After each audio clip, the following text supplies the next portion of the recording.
For 10 long years, the mighty city of Troy withstood the relentless siege of the Greek armies. The greatest warriors of the age, Achilles, Hector, Ajax, and Odysseus, fought and died on the plains before its unyielding walls. But Troy's fall would not come from the sword or spear. It would come from the cunning of the Greeks and a wooden horse, an instrument of both deceit and doom. This is the story of the fall of Troy and the legendary Trojan Horse, a tale of strategy, betrayal, and the end of one of the greatest cities in the ancient world. The war between the Greeks and the Trojans began with a single act: the abduction of Helen, the wife of the Spartan king Menelaus, by the Trojan prince Paris. To reclaim Helen, Menelaus called upon the kings and heroes of Greece, and together they sailed to Troy to wage war.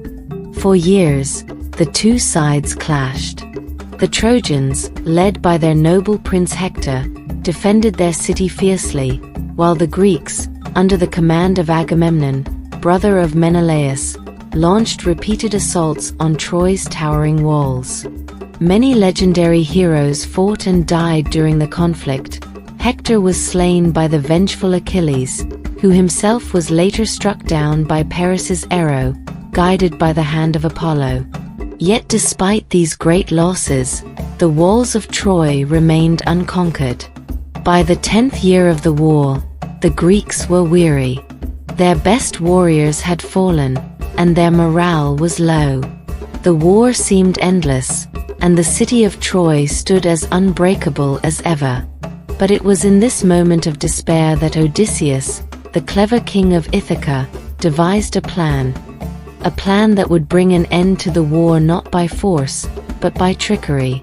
Odysseus knew that brute strength would never breach the walls of Troy. Instead, he proposed a cunning strategy to deceive the Trojans.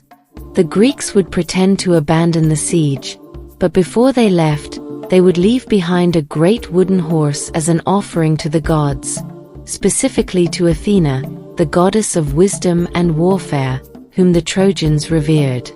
This horse, however, would not be an ordinary gift. It would be hollow, and inside, the Greeks would hide a select group of their finest warriors. While the Greeks sailed away, leaving the horse behind, the Trojans, believing the war to be over and the horse to be a divine gift, would bring it into their city.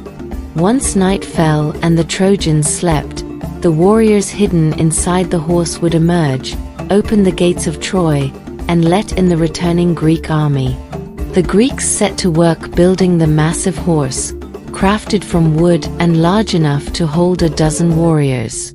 When it was completed, the Greeks left the horse on the beach and burned their camp, setting sail as if they had given up the war. But their ships did not sail far. They hid just beyond the horizon, waiting for the right moment. The next morning, the people of Troy awoke to find the Greek camp deserted. The war, it seemed, was over. As they ventured down to the beach, they found the immense wooden horse standing as a silent monument to their victory. The Trojans were both puzzled and elated. Had the Greeks truly abandoned the fight? Was this horse a tribute to the gods for their long struggle? Among the Trojans, there were differing opinions. Some, like the priest Laocoon, were suspicious of the horse, warning that it could be a trick. Laocoon, beware of Greeks bearing gifts. This horse may hide our enemies. To prove his point, Laocoon hurled his spear into the side of the horse, and the sound of hollow wood echoed in the air. But before the Trojans could investigate further, a strange omen occurred. 2 giant serpents, sent by the gods, rose from the sea and crushed Laocoon and his sons in their coils, killing them. The Trojans took this as a sign that the gods were angry with Laocoon for questioning the offering, and they quickly silenced their doubts. Meanwhile, a Greek spy named Sinon, who had pretended to be left behind by the departing Greeks, told the Trojans that the horse was a sacred offering to Athena, meant to ensure their safe return home. Believing Sinan's lies and convinced by the ominous deaths of Laocoon and his sons, the Trojans decided to bring the horse inside their city walls. With great effort, the Trojans hauled the massive wooden horse into their city, celebrating their apparent victory over the Greeks. That night, the people of Troy feasted and rejoiced, filling the streets with music and dancing. They believed that after 10 long years of war, their troubles had finally come to an end. As the Trojans celebrated, the wooden horse stood silently in the heart of the city, waiting for the moment to strike. Inside, hidden within the hollow structure, the Greek warriors, including Odysseus, Menelaus, and Diomedes, waited in silence for their chance to act. As night fell and the city of Troy grew quiet, the Trojans, exhausted from their celebrations, fell into a deep sleep. The gates of Troy were left unguarded, and the streets were empty. At midnight, as the moon hung high in the sky, the Greek warriors inside the wooden horse made their move. They silently opened a hatch in the side of the horse and climbed down into the sleeping city. Moving quickly, they made their way to the gates of Troy and opened them, signaling to the Greek army, which had returned under the cover of darkness. With the gates open, the Greek soldiers, who had hidden their ships nearby, poured into the city. The Trojans, unaware of the danger, were caught completely off guard. The Greeks set fire to the city, slaughtering anyone who resisted. The once proud city of Troy, which had stood strong for 10 years, was reduced to ashes in a single night. King Priam was killed at the altar of his palace, Hector's wife Andromache was taken as a slave, and the surviving Trojan women were captured and carried away. Aeneas, one of the few Trojan warriors to escape, fled with his family, destined to carry the legacy of Troy to a new land, Rome. The fall of Troy marked the end of one of the greatest conflicts in Greek mythology.